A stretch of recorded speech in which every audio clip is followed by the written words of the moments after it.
How's it going?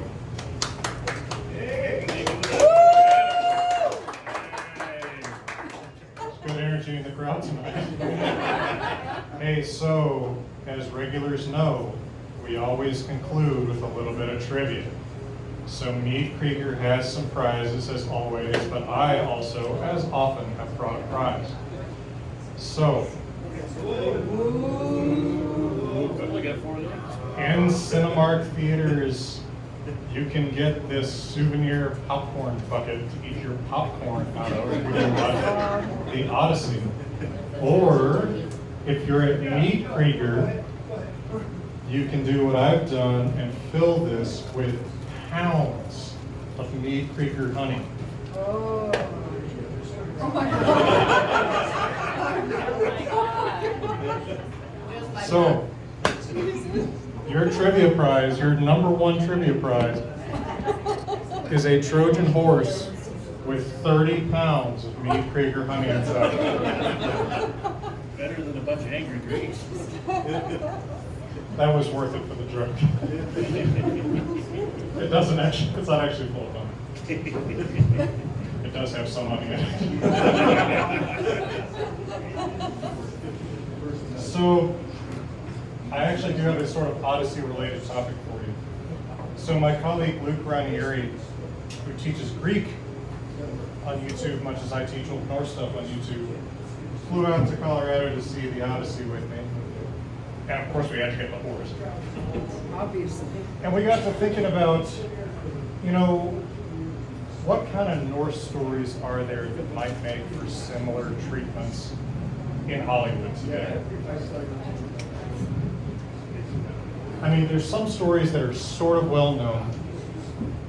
There's the stories about the gods, there's the stories about the Volsung heroes, and at various points here I've done Volsung's topics. But there's also one particularly long, rambling, weird as hell trilogy of sagas that I think would actually make a super weird, like 3-hour Christopher Nolan-ish film. And because we are moving yet a frickin' dim. What? And I have to start lifting furniture at like 7 in the morning. I thought, why not story time tonight with what I will call the Odyssey, because the main character is named Odd. Get it? Waka waka waka waka. So what these actually are 3 sagas that are usually called the 3 sagas of the Hrafnista. If you're into Old Norse, you probably know that Hrafn means raven. This is, in modern Norway, Hrafnista. This is in North Fornaldarsögur. This is actually a real place. Beautiful little island, way up north. And the heroes of these sagas are from there. And so we begin with the great-grandfather of Odd. So this is something that's a little bit different from the Greek Odyssey. It is basically the Odyssey if you read it, and I recently did so we could watch and comment on that movie. Your main character is Odysseus, or it's his son Telemachus, right? But this is the story of Odd, so it's the story of Odd and his great-grandfather and his grandfather and his father and Odd, right? That's Norse sagas, right? It's always like, hey, here's the main character. Wait, who's his great-grandfather? Okay, now we can continue with the story. So let's start with his great-grandfather. His great-grandfather is Halbjorn Hálftroll.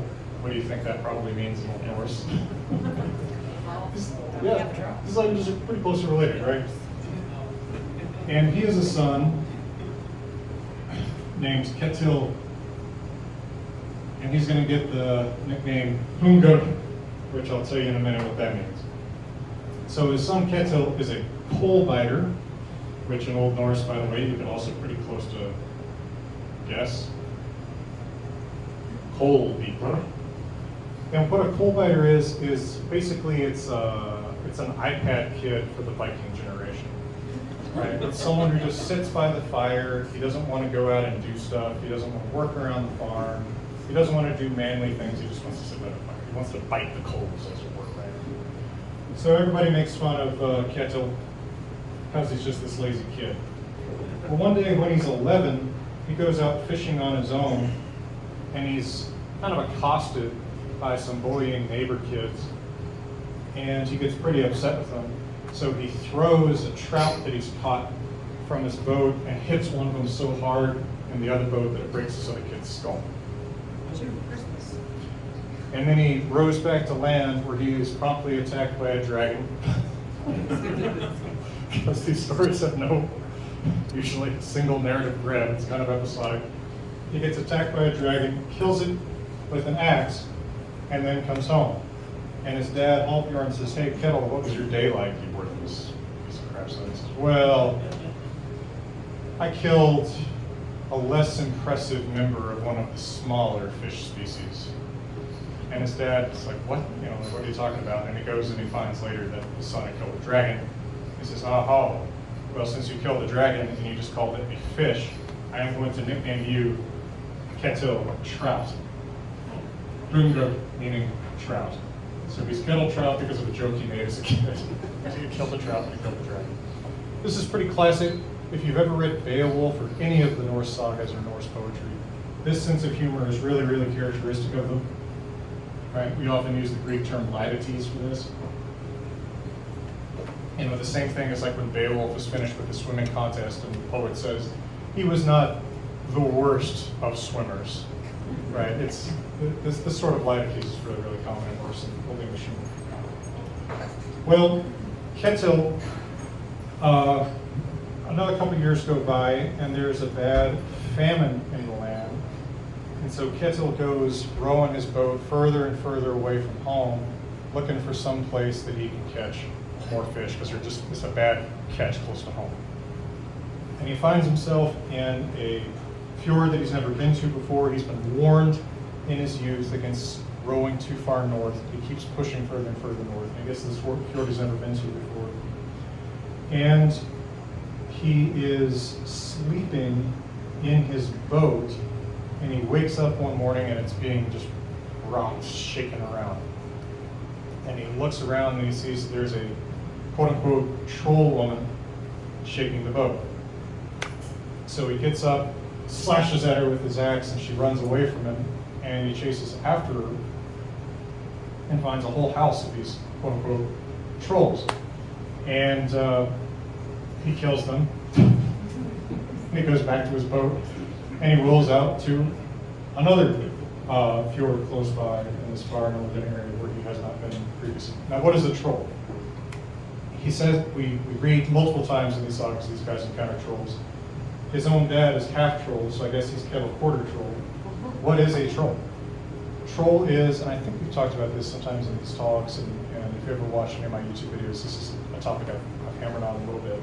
I'll give you my definition of troll, which I'm sort of proud of, but unfortunately it doesn't elucidate much. And it's this. A troll is something menacing enough that it seems magical, or magical enough that it seems menacing. Sweet, that's good. Okay. So menacing enough that it seems magical. We often think that people who are really evil have like magical talents for getting away with things, right? How does he keep getting away with this? Right? Whether we're talking about Walter White or real people in our lives who are sick of getting away with things. Magical enough that it seems menacing. Anybody who has some kind of magical power is potentially going to do some harm to you, right? So this word troll, as it's used in the Scandinavian languages today, actually embraces all kinds of magic. If you read The Lord of the Rings in Norwegian, Gandalf is a trollman. Right? Magic is trolldom. So it's really, really vague and uncertain what exactly these trolls are that he's encountering. They're not physically described. It's just like, yeah, it's a troll. So like, what should I picture? They seem to be roughly the same size as he is. And they're not described as being particularly weird looking. I'm going to just write this here in case anybody wants to meditate on this while you're thinking about eating honey out of a plastic horse. Menacing enough to seem magic, or magic enough to seem menacing. So, if you buy a troll doll today, you might think of that as kind of the default thing, that it's a troll.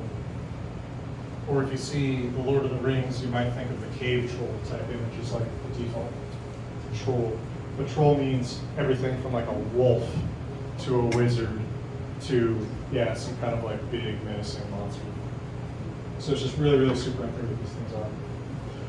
But he goes to another fjord and he finds himself going up a path from the shore, and he finds a big house up at the top. I should not have put so much honey in it. And he goes into this house, which is empty. He knocks and there's nobody there. And there's a smokehouse, like a shed next to it. And he goes into the shed and there's gigantic animals hung up to dry. There's whales, walruses, men hanging up to dry. And he realizes that, you know, whoever's here intends to eat these people as well. But he still thinks, well, you know, much like the Greeks, and this scene might remind you a little bit of something in the Odyssey, right? It's a little bit like when Odysseus and his men stumble upon Polyphemus. Much like the Greeks, the Norse have a notion that you cannot mistreat a guest. If I come to your door, you know, and I need hospitality, you're supposed to provide it, even if you're a man-eating monster. So he goes into the house and he waits for his host. Sure enough, the host shows up and says, oh, who are you? Oh, you look like Halbjorn, my cousin's son. Well, I wish it were him, because I've heard that you're just a worthless coal biter, but you're my guest, I'll give you hospitality. Yeah, you can eat my food. Don't ask what it is, I guess. So he stays the night with this troll, whatever exactly that means, but it's certainly something that's willing to eat other human beings. So he continues to fish in all of these fjords way north of where he was, of the line he was warned not to cross. So it's never really clarified what his family's previous dealings with these trolls have been. How is it that his dad has come to be half troll? How is it that these trolls that he encounters, because he encounters more of them, right? He just sort of casually stays the night with trolls, some of whom are man-eaters. They're just like, yeah, stay the night, Ketil, whatever. Your dad's cool. What's the backstory? Right? It's never clarified. We don't really get a prequel to Ketil's story.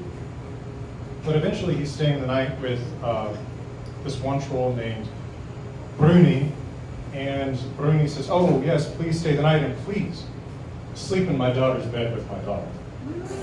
And Ketil says, all right, sure. And so he does.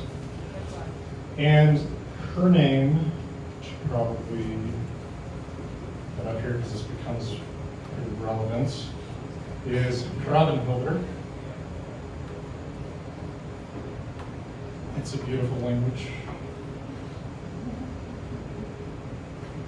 And they sleep together quite a bit, for quite a long time. And now and then, should probably put gender marks on here. Now and then, these trolls are trading with Sami people.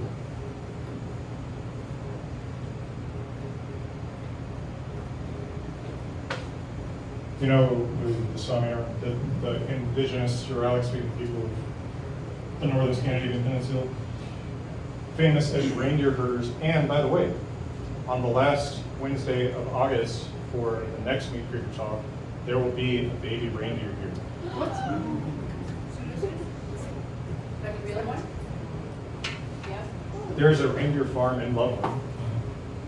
Did you know that? That's kind of fun. Yeah, so Han Reindeer Farm is going to bring a reindeer here. And I think it's going to be the baby Sven. And I can't promise that, I guess, but I think that's it. Should be a prize. Oh, we should totally do a reindeer tribute prize.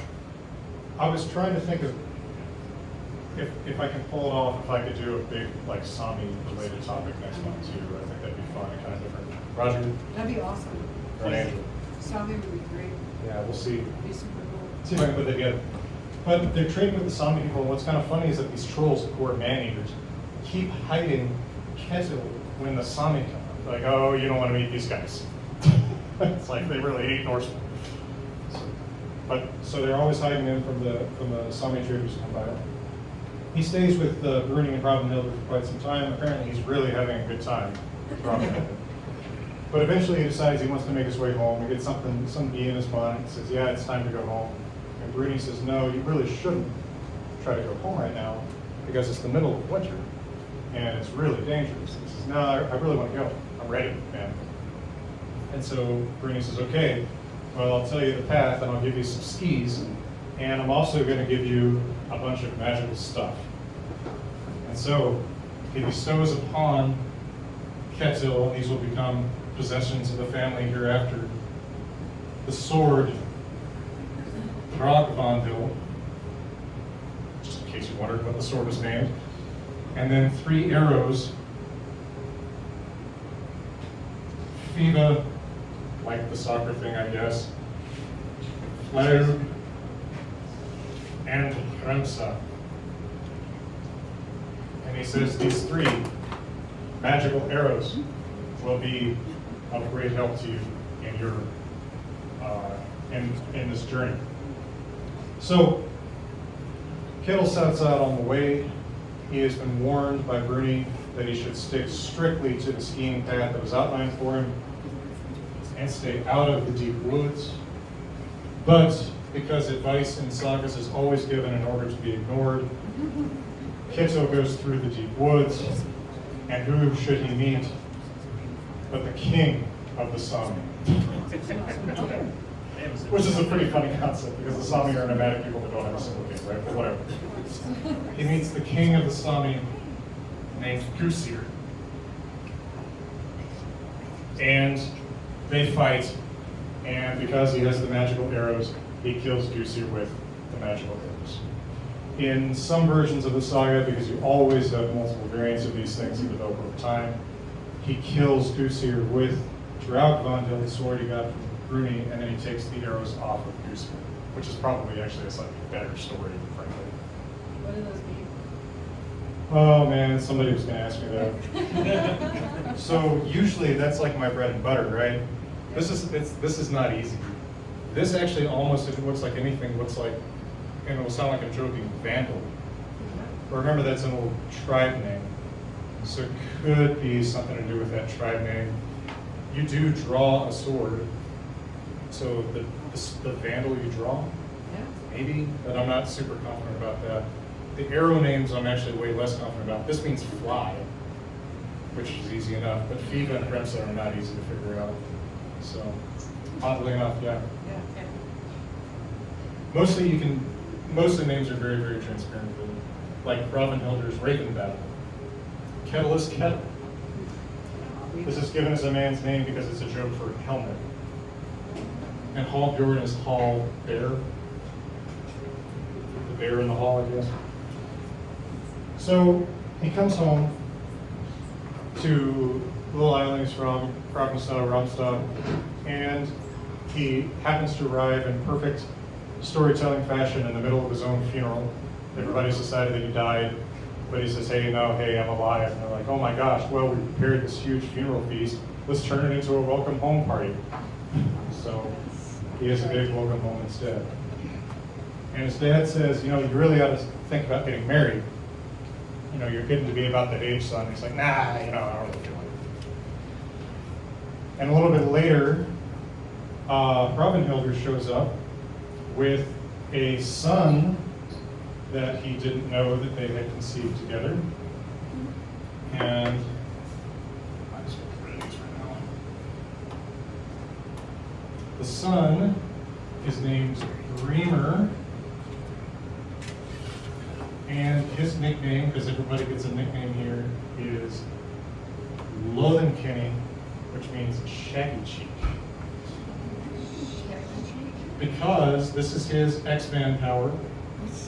He has one cheek that is very shaggy, and that shaggy cheek is impervious to iron. So, You just happened to hit him right here. He saw it. Yeah. Why does he have this one magic, impervious, shaggy cheek? Because while he was being conceived, his mom looked out of the sleeping bag and happened to see a Sami man. Yes. If then. Right. No further questions.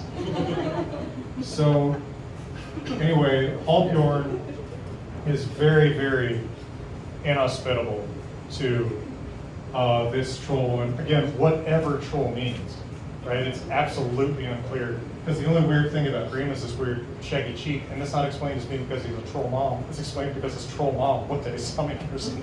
Right? So what is a troll? It's super, super unclear. But Hallbjorn says, I don't want these people around. I want you to marry like a legit wife. Which again, what is this about? He's half troll, right? So he says, like, I really want to hook you up with a solid, reputable woman. Get this woman and her boy out of here.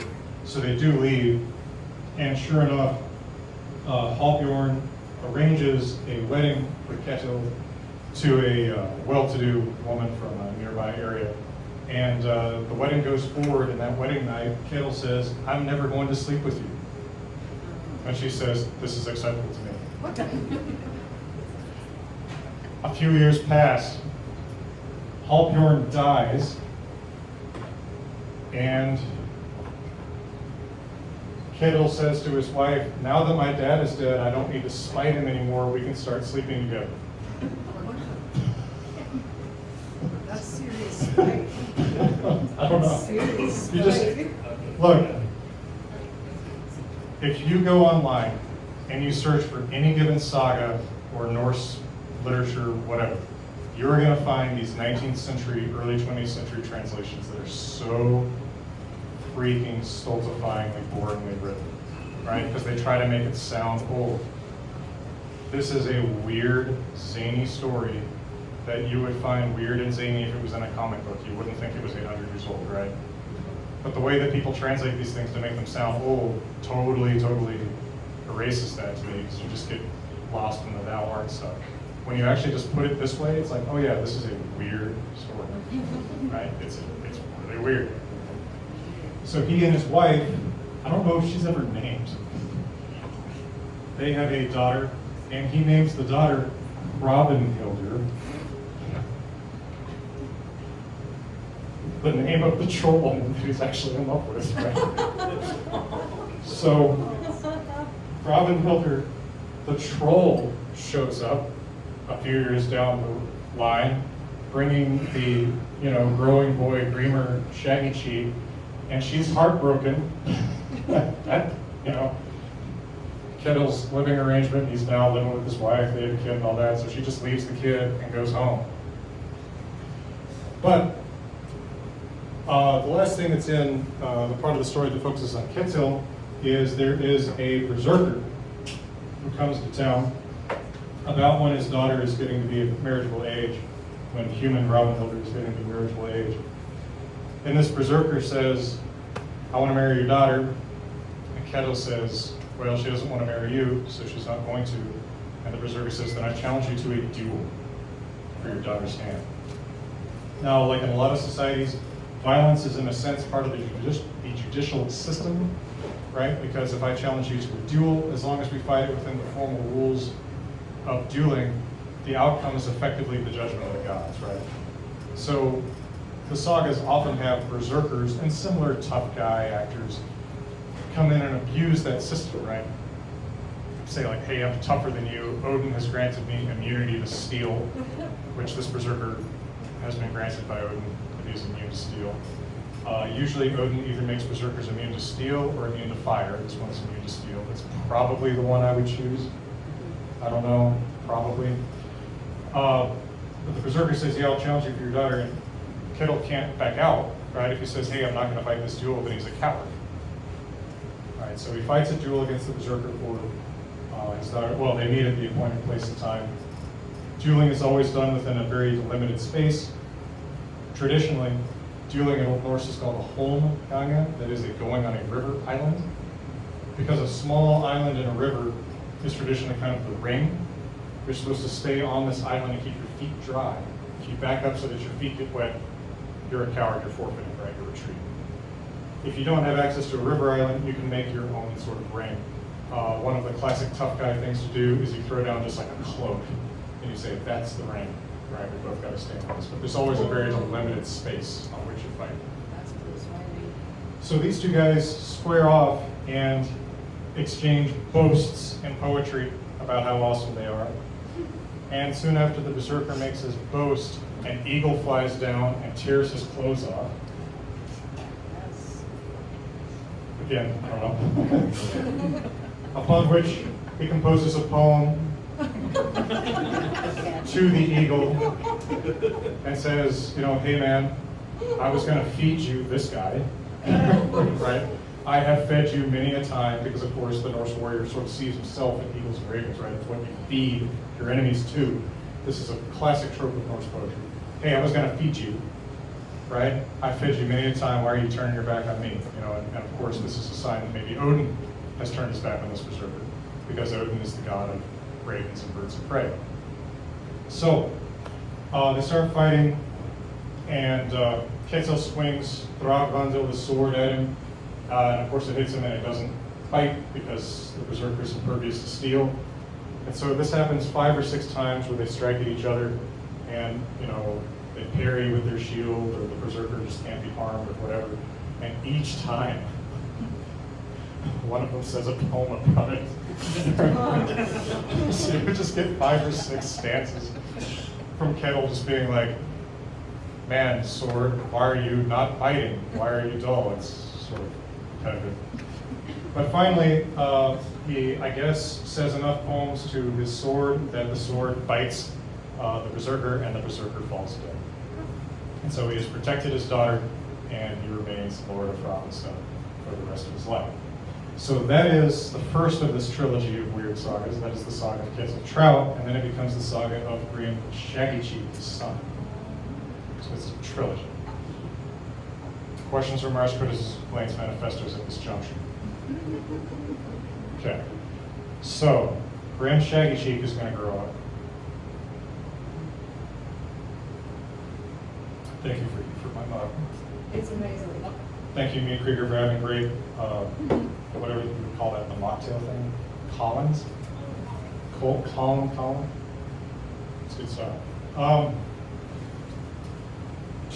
right, so Grímr, his son, grows up and gets engaged to a wealthy young woman from the Oslofjord area, and her name is loðinkinna. Anybody know what that means? Huh? What'd you say? Doesn't have something to do with like high. Yeah, it's air, loft, like English loft. There is an English word related to this, and it's probably not one you would guess, but maybe you will. Hen, chicken. She's sky chicken. If that's easier for you to remember. Man, I could have made a little pitch for Roger's like excellent, the sky high values of Roger's amazing grilled chicken or something. Anyway, I love her name. Nobody else has this name in all of Old Norse, and it's so weird, right? It's just sky chicken.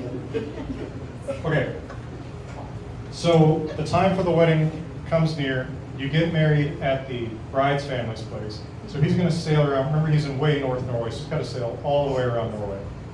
Puts together a ship with some men, and he sails down there. And when he gets to the Oslofjord region, she's gone. She's missing. She's disappeared. Nobody knows where she's at. And so it's disappointing. But they've already set up the big wedding feast. So they say, well, hey, let's have a big party anyway. So they have a big party anyway, having no idea where the bride is. And of course, then Grim decides he's going to do some CSI at Oslofjord. And, you know, he goes around and he asks people like, hey, do you know if anyone had a grudge against her, right? You know, what might have happened? And he's told that she has a wicked stepmother. name's Greenhilder, which is a great wicked stepmother name. And but nobody knows, you know, like, well, no, we didn't see her like accost her or anything. We don't know. So he's got a possible motive, a possible suspect, but he doesn't know what on earth has happened. So he decides to start sailing back home. And then one night, he's camped because you stop every night on shore, right? You don't sleep on the boat. You're just going around Norway. So he stopped in some fjord at night, and they find a beached whale. And so they start cutting up this whale to eat. But then a bunch of other guys show up and say, hey, that's our whale. This is our land. And he says, I don't care, I found the whale. And they get to fight, naturally. And everybody gets killed except Gríms, who is left as the sole survivor of this fight between two groups that seem to be dozens of guys, left on the beach with tons of injuries, when he is approached by the most, I actually think this is true, the most comprehensively described female character in all of Old Norse literature. The most ugly woman he can possibly imagine. The sagas never are so seldom get into detail about what people look like, especially if they're attractive. If they're attractive, it's actually really simple. It will always be like, she was the most beautiful woman anyone had ever seen.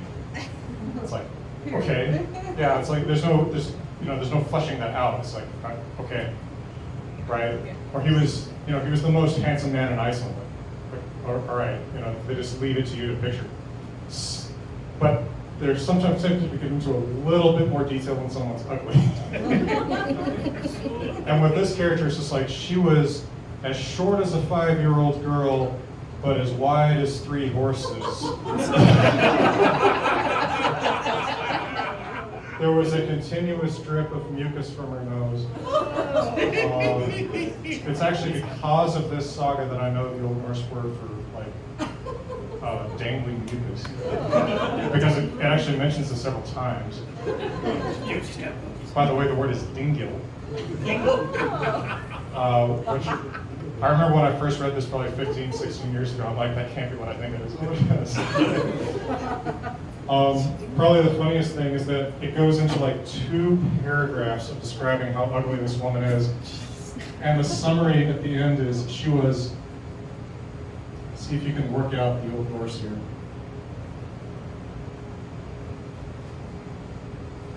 Ørvar-Odds. Yeah, pretty much. Hard, unkissable.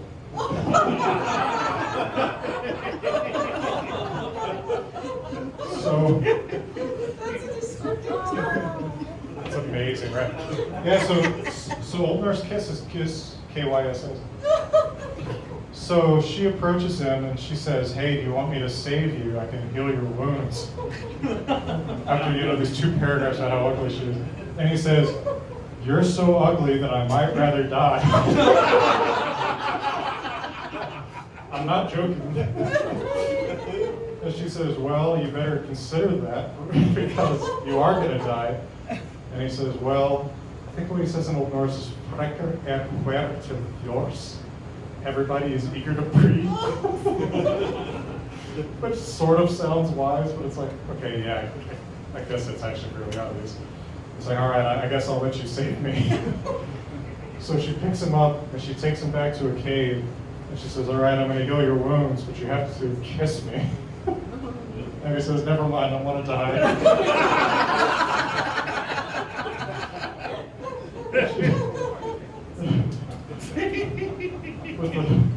With the sex is reversed, this reminds me so much of Homecoming. But she says, well, you better consider that. And he says, okay, all right, fine, I'll kiss you. And so he closes his eyes and he kisses her. And the saga records, she was easier to touch than to look at.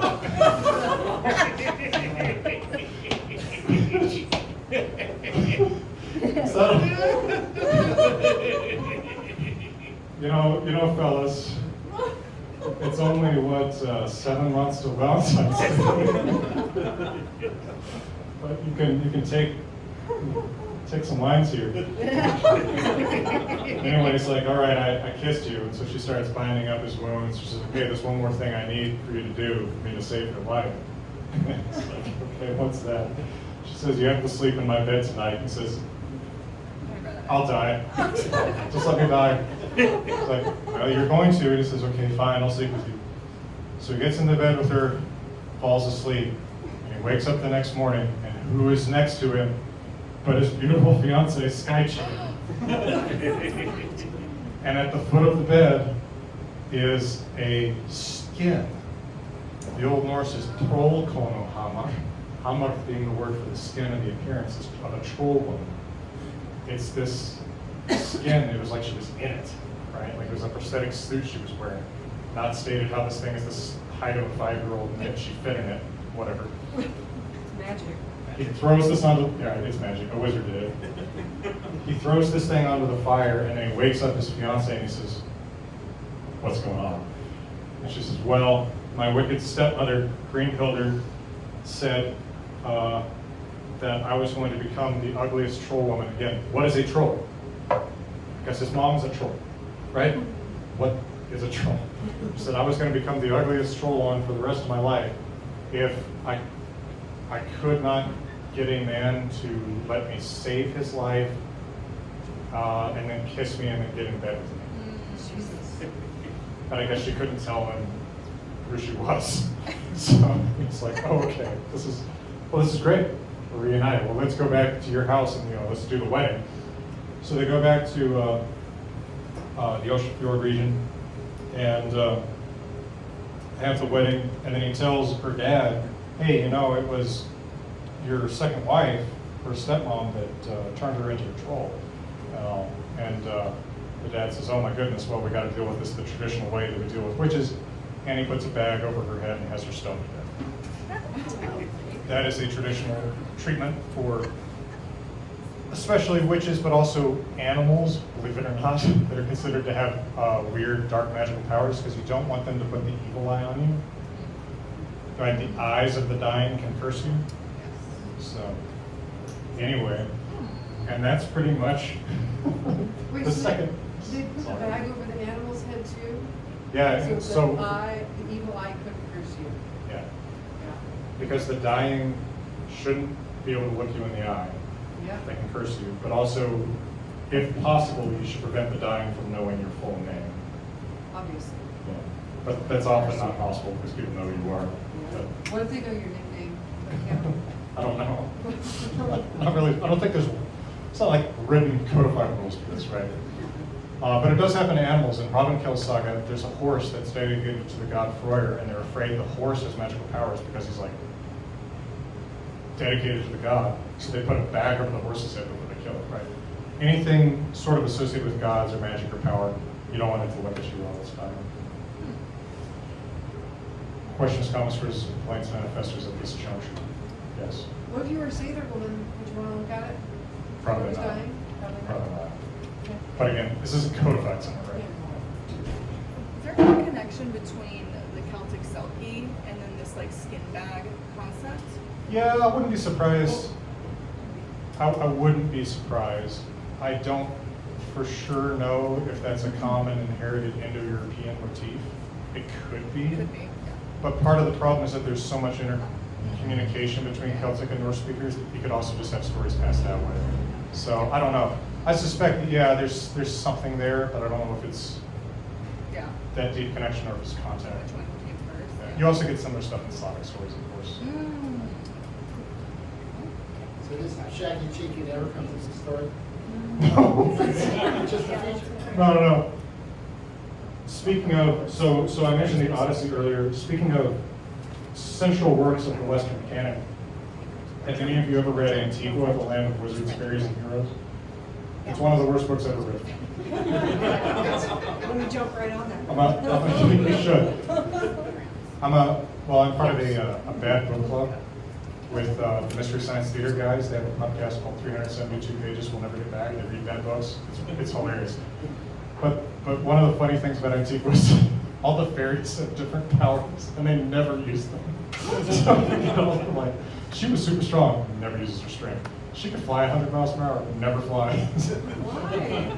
But it's actually not that different from medieval literature in a way. Like, in a sense, it's actually very true to stuff. Like, who cares about this shaggy cheek that's impervious to steel? Right? The berserker is impervious to steel and at least matters. Right? What does this matter? It doesn't. Because if you look at a Sami when you're pregnant, you come out hairy. So ladies, you know, keep that in mind, I guess. You know, don't watch Frozen. Hey folks, we'll be back to your regular presentation in a moment, but right now I'm here at Grimfrost World Headquarters Longhouse with Johan Hegg, and I just want to remind you that if you have Viking needs, you have a Viking supplier. Grimfrost really cares about getting things right, and if you need replica, well, anything, right? Shields, helmets, weapons, board games, cool t-shirts, hats, all sorts of accessories like that. You can get them at grimfrost.com together with my books, and they ship just about anywhere in the world. So check them out. It does help support the channel. All right, so, but you see what I mean about how weird these stories are, right? And the way people always want to translate them is this, you know, thou art the like a fair maid thing. Strong influence on my philosophy of translating is that the original is forever, the translation is for now. Yes. Right? That lies behind my published translations, as well as the way that, which you can find here, by the way. They're amazing. Thank you. As well as, you know, the way that I tell these stories. I'm interested in passing these stories on to the living. Someone else will do a better job of that in another generation, right? But the story itself persists in the original form, and I want to keep it that way too, but I want to be able to communicate it in language that makes sense today, because this story 800 years ago wasn't written in archaic language for them, right? This was in pretty approachable language for 800 years ago in Iceland. So, the reason that I call this the Odyssey, in my jokey way, is that the next major character that comes up is the son of Grim Shaggy-cheek and Sky Chicken, and his name is ฎrr. And as usual, usually in English or other modern languages, when we're talking about Old Norse names, we often cut out that R and just say Odd, right? By the way, ฎrr, what does that mean? Spear point. It's a pretty classic Old Norse name for a weapon or part of a weapon. So ฎrr is fostered. His foster father is Ingjaldr, or Ingjaldr, who has an actual son, Ásmundur. I can put little dots here. He's brought up entirely by Ingjaldr, so Grim Hairy Cheek is almost out of the story. This is actually pretty typical. As men advance in rank, it becomes a thing that their friends and sometimes poorer relations want to do for them is raise their kids, right? It's a status symbol that I can sort of pass my kid off to somebody else to raise. Plus, there's a sort of a sense that another man will be harder on my son than I'll be. He'll bring up a tougher man than I might bring up, right? He won't be as attached. So, kind of a typical thing. So ฎrr actually grows up at Ingjaldr's place rather than at Hrafnista with his dad. And as a young man, ฎrr shows a great proclivity for archery. So he is often called Arrow-Odd. In Old Norse, it's Ørvar, so Arrow-Odd. And the saga actually records that he's a pest to the adults around him because he shoots arrows all over the place all the time and he just leaves them wherever they fall. So people are always sitting on him or finding him in the straw or something like that. So one day Ingjaldr comes to him and says, ฎrr, you've got to put your arrows away when you're done shooting them. And the snotty little kid, Odd, says, yeah, well, I'll put them away if you give me something to put them away in. And so Ingjaldr decides, well, fine, I will. And he skins an entire goat, legs and all, and gives him a bag made out of basically the entire body of a goat and says, here's your quiver, And so Odd will keep his arrows in that for the next 300 years. Yes, 300 years, I'll get to that. So, Odd is what Old Norse texts like to call, see if you can figure this Old Norse, Godlaus mother, godless man. So, this does not mean atheist. This means proto-Christian. He's a man who rejects the pagan gods, but lives at a time when it's not realistic for him to have known who Christ was.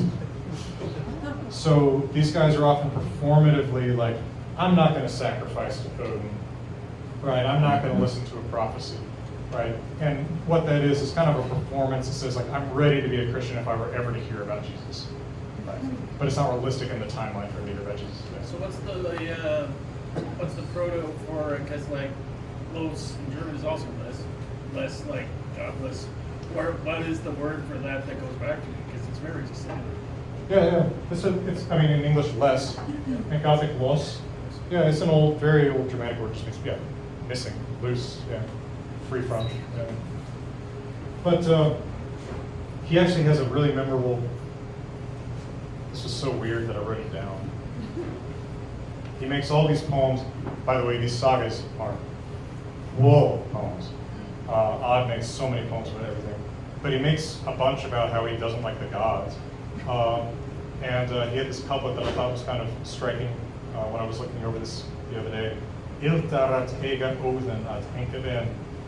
It is bad to have Odin for your only friend. It's an interesting little line.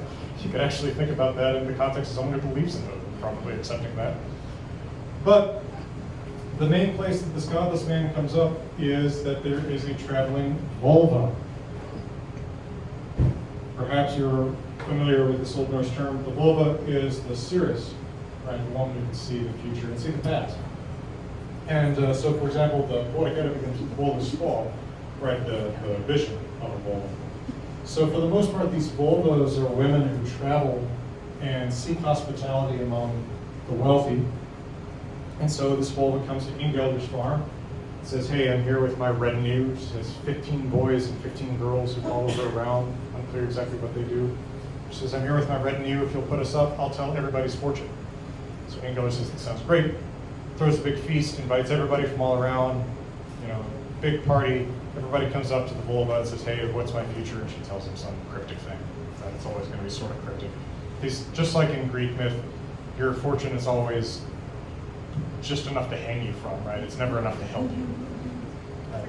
So everybody comes up and asks for their fortune, but Odd doesn't approve of this pagan superstition stuff, right? He's not sure what he should believe in, but it's not this.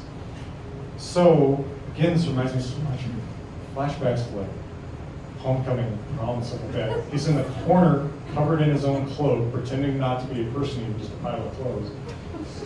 And Hey, see that pile of clothes over there? I think it's kids. Really? It was like this. It was like- It was just like this.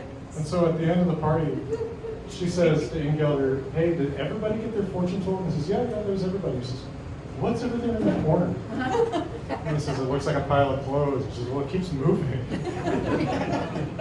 So Ȯrvar pops out of the pile of clothes and he's got a big stick in his hands. And he says, hey, do not tell my fortune. I don't know why you didn't just stay out of the hall. He says, don't tell my fortune. If you tell my fortune, I'll break your nose with a stick. He's gonna break the witch's nose? Yeah. Okay. And she says, well, threaten me all you like. I'm going to tell your fortune anyway. And you're going to like it. It's nice. You're going to live 300 years.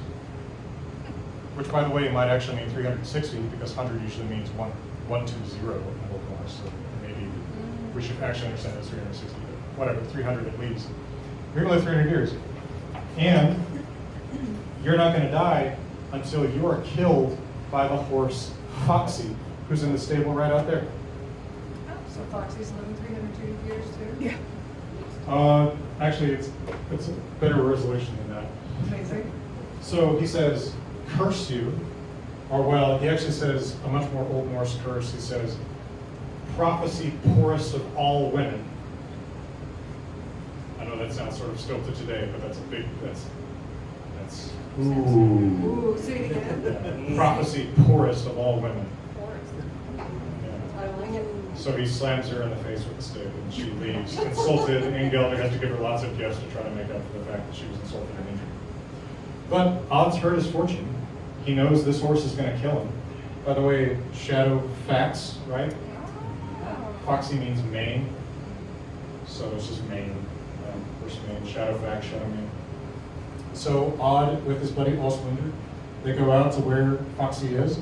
They dig a pit deep enough the horse couldn't even see to the top of it.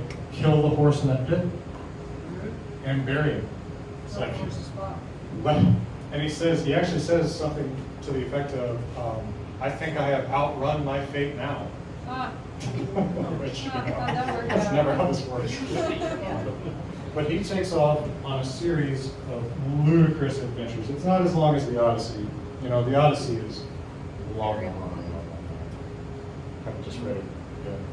It's super, super, super long. This is long, but it's not quite that long. This is like Jurassic Park long, as opposed to the Odyssey, which is like, I don't know, Odyssey long. Atlas Shrugged long, Odyssey long. Oh, Yeah. But he has a variety of adventures, so I will share with you some highlights in the manner of a Hollywood director. What scenes would I choose? Yes. Because basically there's no single narrative thread here until we get to the very end. So keep in mind, he's going to live 300 years and he's going to be killed by this horse. How is that going to happen? You'll see. Please stay tuned. Yeah, no spoilers. Okay, so he goes raiding in Ireland. It's one of his little adventures with his buddy Oswinder. And, they're killing Irishmen left and right. They're taking their stuff. They're putting it back in the ship. And you're going to really be horrified when you hear this. Oswinder gets killed. What? In the saga? Yeah. Unbelievable. So ฎr is unbelievably hurt that these people that they're trying to raid and kill and pillage kill his buddy. So he starts just killing everybody more. And he's so angry that as he rampages through the Irish countryside, he's tearing up plants and trees as he goes. And he rips a bush out of the ground and reveals a hole inside of which there are several women hiding. And you think this is about to go in a really bad direction. It only goes in a somewhat bad direction. It says one of those women was more beautiful than the others, and he said something to her, and she said, "Don't kill me." He says, "Why shouldn't I? My buddy was killed." He says, "Well, you killed my dad and my 3 brothers." Like, "Yeah, but that's not anything like Oswinder." He says, "Well, don't kill me. I will make you a magic shirt. And this shirt, which will be made of silk," right? Which they don't really necessarily know what that is apparently. Because, she says, "This will make you impervious to fire, to iron, to drowning." Obviously. I don't know how that works. As long as you never show your back to an enemy. If you never flee an enemy, this shirt will protect you from fire, from iron, and drowning, and I think from hunger. So he says, "Okay, give me the shirt." She says, "Not right now. You got to come back in a year and a day." He says, "Okay." So he leaves, and he goes back, and he finds a screw, and he says, "Okay, we're going." I'm like, "Hey, man, don't we have more Ireland to raid and pillage and kill? I mean, Oswinder got killed." He's like, "Nah, I'm done." I'm like, "Are you okay?" Like, "Are you sure?" It's like, yeah, I'm done. Time passes. He comes back a year and a day later, and he gets the shirt. And for a period, he actually sleeps with this woman, takes over part of Ireland, kills all the other Norsemen who are raiding there because he's temporarily married to this Irish woman. They have a daughter, and then he leaves. Anyway, it's just another episode in Odd's Life. Another one. Have any of you ever read the Saga of Arrow-Odd? It's in 2 Sagas of Mythical Heroes, one of the books. It's my 4th book. There might be a copy here. This story is actually told in that saga and in Odd Saga. Odd goes to Sweden in one of the many episodes in his life and becomes buddies with a fellow named Hjalmar. And Hjalmar is in love with the Swedish princess, And the king wants him to marry her, but before that's arranged, they're approached by these 12 berserker brothers led by Angantyr. And it's not Angantyr himself, but it's his brother, I think, Ďorvar, who challenges Hjalmar to a duel for the Swedish princess on the island of Solmsö. I'm not throwing a bunch of names at you, but if you know the story, this stuff all kind of ties together. So Odd goes with Hjalmar to fight these 12 berserker brothers. And on this island, Otter and Hjalmar are waiting for the 12 berserkers to show up, and they get into a dispute. Angantyr is like the greatest warrior ever. So it's like, who's going to fight Angantyr? And Odd says, well, I'll fight him. Right? I've got the magic shirt. I should fight this super warrior. And Hjalmar says, oh yeah? You just want to fight him because you want the glory of saying you defeated him. I'm going to fight Angantyr. But he can't defeat Angantyr because Angantyr is sort of undefeatable. So Angantyr kills Hjalmar. Odd kills all the other brothers. Odd finishes killing Angantyr. And then Odd, they all agreed they were going to bury whoever survived this fight, bury the ones who didn't. So he puts them all in burial mounds. If you then read the Saga of Hervor and Haedrek, Hervor, Angantyr's daughter in that saga, digs up her dad, or digs into his grave and confronts him because she wants his magic sword. So there is a tie-in saga to this that has that whole story, which is, Hollywood should definitely make that one. That's crazy, too. By the way, Odd will go back to Sweden to deliver the news. And when in the Swedish court he delivers the news that his buddy Hjalmar has been killed, the Swedish princess dies on the spot for grief. So this happens in stories, right? She's like Batman, she dies of grief. And Odd laughs when she dies, because he says, now they can be together in hell.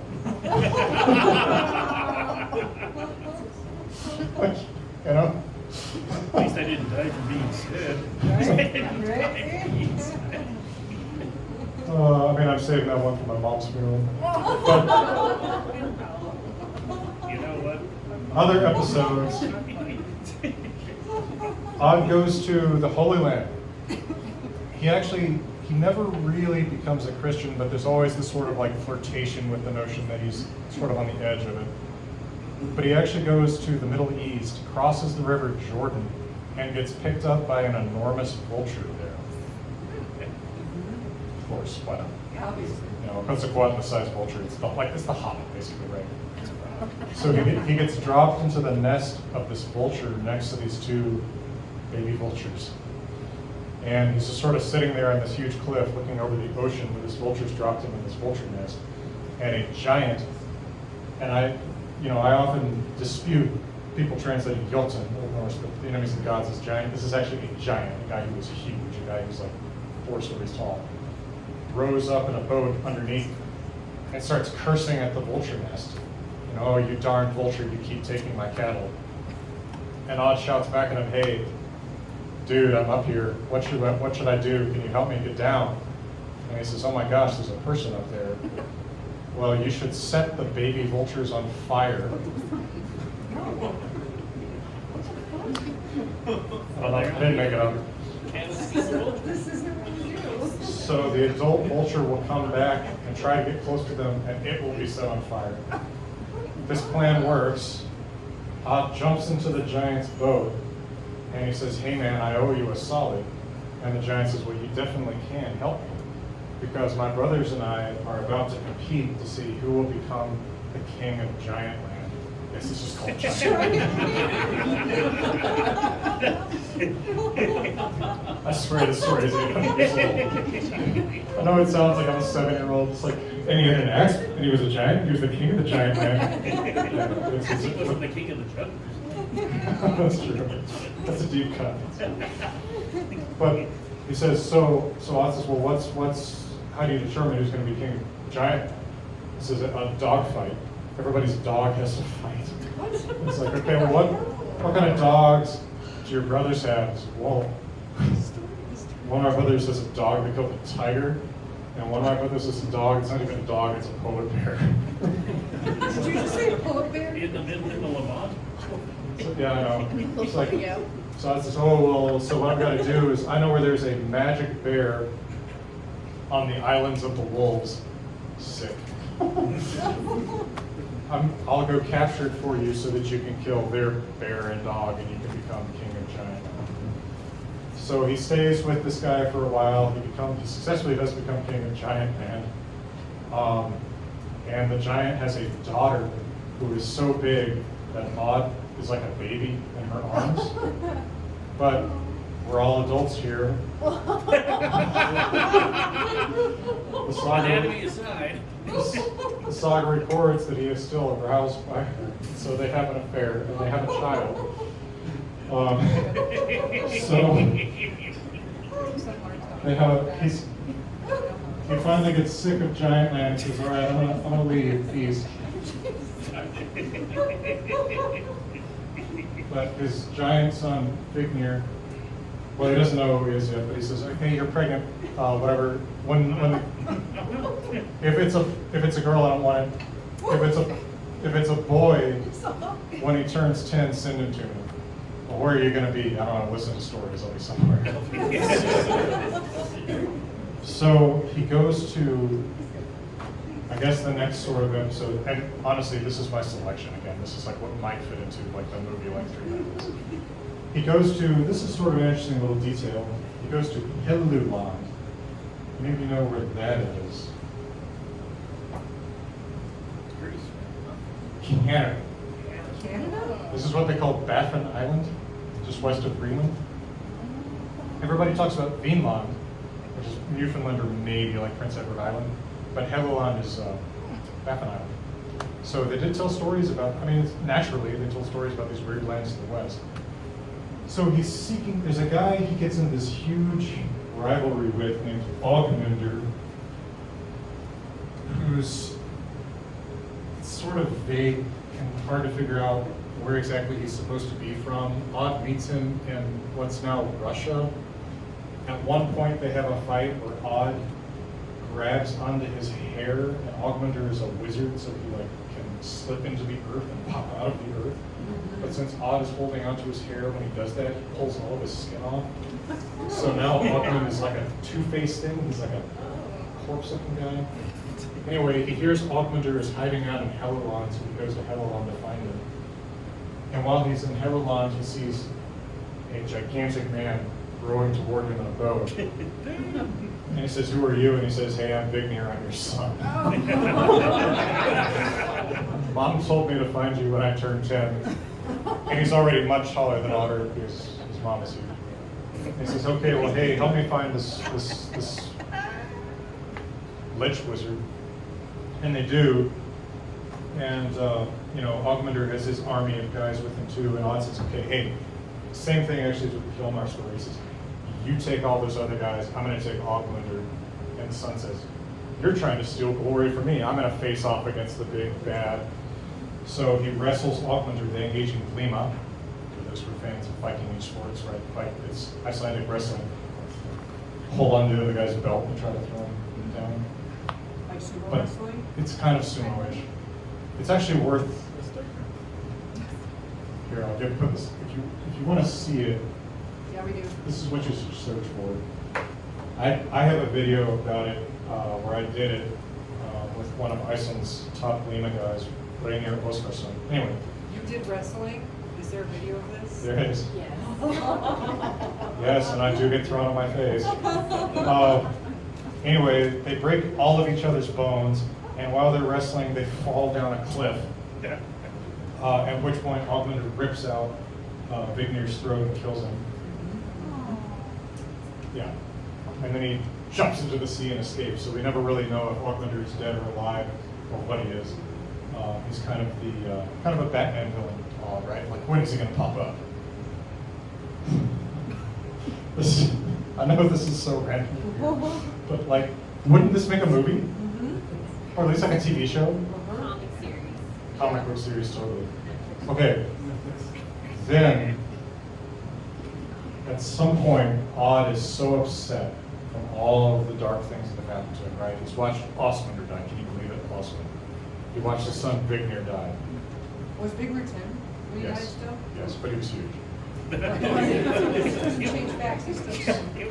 So Odd goes to Sweden, modern day Jutland, Sweden, and he decides I don't want to be Odd anymore. Everybody knows who I am. I've been alive so long. Like at this point, it's like 150 or something. Right? He's still alive because of the prophecy.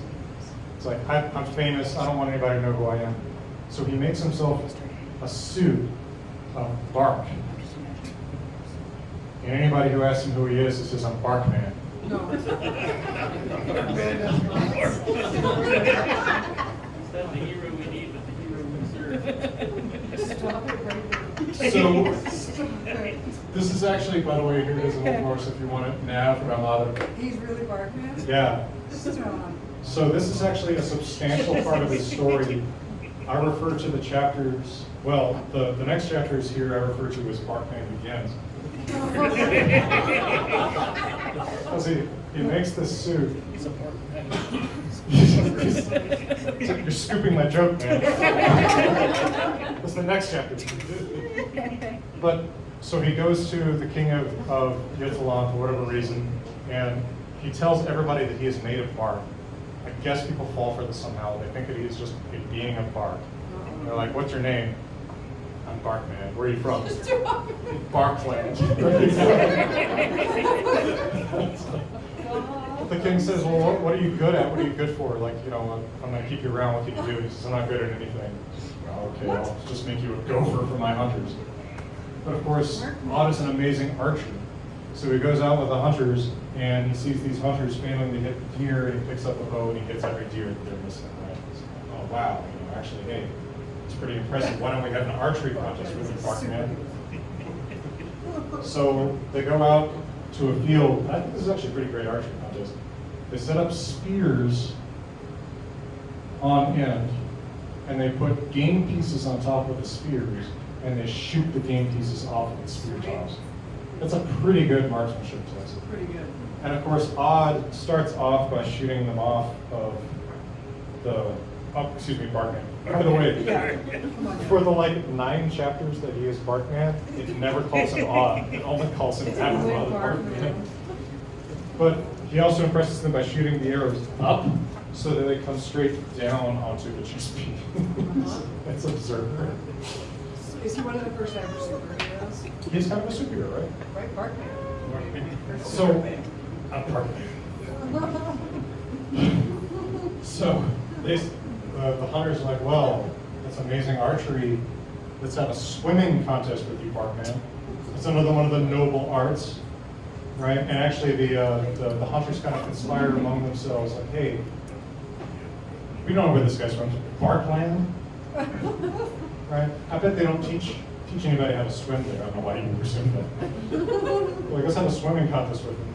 But Odd goes swimming against 2 of the other huntsmen, drowns 2 of them, are nearly drowns them. He brings their nearly lifeless bodies to shore. In Norse swimming contests, you can't drown the other guy. And then he spends the rest of the day, yes, I mean, he spends the rest of the day doing like backflips and stuff in the water. So everybody says, oh my God, he's an amazing archer. He's an amazing swimmer. What can't this guy do? Hey, Barkman, we challenge you to a poetry contest. Oh.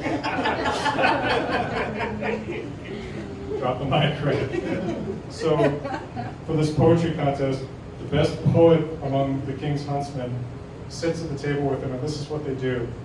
I have to compose a poem either bragging about myself and/or insulting you. Then I have to pour you a drink. You have to drain it. Then compose a stanza bragging about yourself or insulting me, and then you pour me a drink. I do the same until somebody passes out. It's like the drinking contest in Raiders, right? So his opponent stops being able to compose poems like 3 or 4 stanzas in, but Odd keeps going. He's still composing poems. He's still pouring himself drinks once the other guy has passed out. He passes like 12.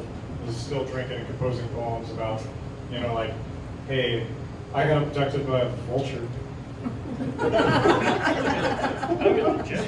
Actually, one of my favorite poems of his is exactly that. It's like, hey, I got abducted by a vulture. Did you? That's basically what it is. And I kind of love it. I should have read the whole thing down. I'll recite it for you after one little bonus. Was he wearing the magical shirt while he was drinking? Yes, I don't know if she said it prevents drunkenness. It does prevent you from drowning, so it might have been an extra bonus in the swimming contest though. So he wins archery, he wins swimming, he wins poetry. What's the drinking contest? Everyone's drinking. Well, it is a drink. Well, it's drinking / poetry. So everybody's like, who is Barkman? And he's down at the river the next morning, and he's washing himself up. And somewhere in all of the excitement of the past few days, one of his bark cuffs has been ripped. No. And so a golden bracelet and a sliver of red cloth is visible underneath. And the king says, "Oh my God, Barkman." He's the big man.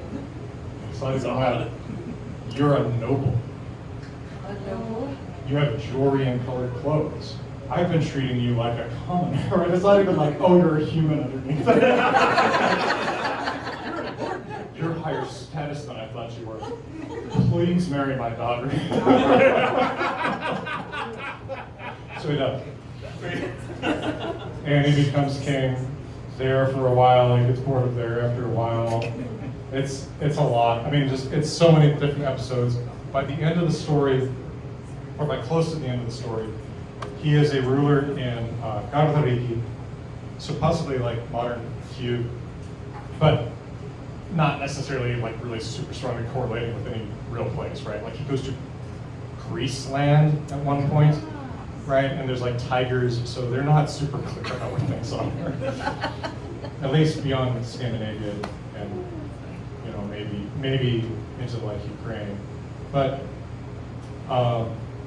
he is sitting on his throne one day, and he turns to his wife of that decade, and he says, "You know, I haven't been home in a long time. I kind of miss Norway. No. I'm gonna go see my old home." And she says, I don't know if that sounds like a good idea." And he says, "Yeah, well, I've got a mind to do it. I'm gonna go do it." So he assembles a bunch of men, gets on a ship, and he sails to Norway, and he goes back to Ingjaldar's place, and he's walking along the cliff, top of the cliff there, and it's eroded somewhat in the last 300 to 360 years. And so he's sort of pensively considering, like, oh yeah, the hall used to be there. Oh, the stables were around here. And he stumbles on the skull of the horse because it's eroded, right? So where that's sticking out of the cliff face. That would be enough, but the saga has to put a hat in a hat and say, then a poisonous snake comes out of the skull. That gets eliminated. So he gets extra killed. So he has like 60 men with him. And he says, "Okay, man, I think it's 60 of them. There's 60 of you, so 30 of you need to start working on my coffin and my burial mound right now. Wow. The other 30 of you, memorize my death poem." And he sits down and he recites, I think it's 65 stanzas. Yes. It is so long, right? And it's just sort of, and it kind of condenses his life, right? You know, hey, I was born, I got fostered by this guy. A woman said I was going to live 360 years, maybe 300. A vulture picked me up. I had a cool shirt. Nobody's going to get it now. It's going to go with me. And he was a giant. And he dies. And that is the saga of Arrow-Odd, also known as Odd the Wide-Traveled, final of the 3 Hrafnista or Ørvar-Odds sagas. Would that not make a movie? Yeah, 100%. And you know Hollywood's looking for movie ideas right now, right? I think you should write a play. Play. Write a play and then like pick meat eater people. That would be awesome, actually. New adventure. It'd be so cool. And Eric is odd. Yeah.